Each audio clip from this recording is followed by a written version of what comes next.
E o tema do vídeo de hoje é radiação eletromagnética.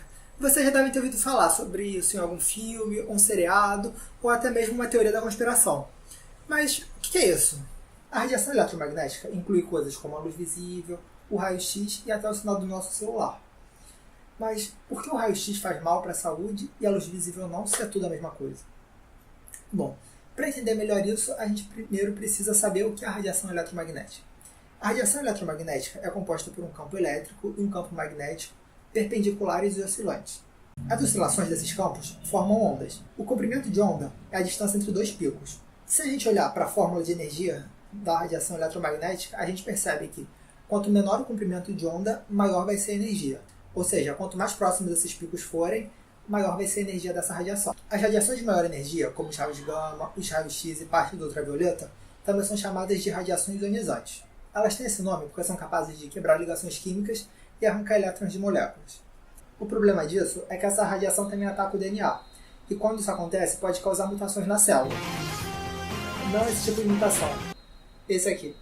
A radiação ela pode tanto atacar o DNA diretamente, quebrando as ligações do DNA, como ela também pode reagir com a água, quebrar ligações das moléculas de água, formar espécies reativas de oxigênio, que também são chamadas de radicais livres, e esses radicais livres, por sua vez, atacarem o DNA.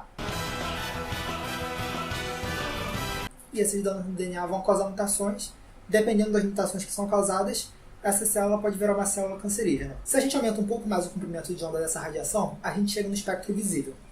O espectro visível é de aproximadamente uns 400 até 700 nanômetros. Nessa faixa, a radiação não vai ser tão energética a ponto de quebrar ligações com essa facilidade. O que vai acontecer de um modo geral é a excitação de elétrons. Ou seja, os elétrons de uma molécula que estavam no estado de energia basal vão pular para um estado de energia excitado. E é justamente isso que dá cor para os objetos. A luz branca contém radiação eletromagnética em toda a faixa do espectro visível.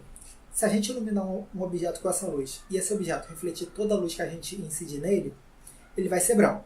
Se ele absorver toda a luz, ele vai ser preto.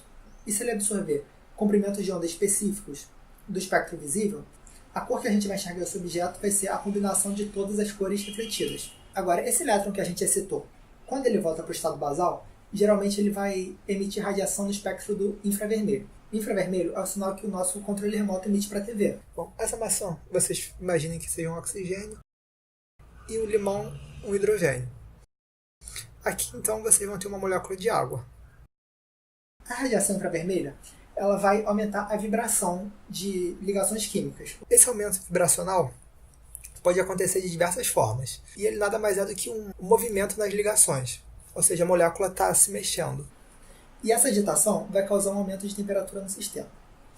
Outra coisa que aumenta a temperatura são as microondas, que vocês devem conhecer principalmente por causa do aparelho de microondas. Só que ela também inclui outras coisas como o sinal de celular e de Wi-Fi. As microondas não vão ser tão energéticas a ponto de aumentar a vibração da molécula. Elas vão aumentar a temperatura através de aumento de rotação. Ou seja, as microondas vão fazer as moléculas girarem e esse movimento vai fazer com que a temperatura do sistema aumente. É assim que o aparelho de microondas funciona. Ele faz com que as moléculas de água girem mais e esse aumento de movimento da água também vai causar um aumento da temperatura e isso vai esquentar os alimentos. Por fim, a gente chega nas ondas de rádio.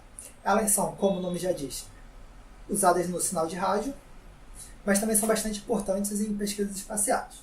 O comprimento de onda da radiação eletromagnética nessa faixa é tão grande que pode atingir quilômetros, e isso vai dificultar um pouco a interação dessa radiação com a matéria.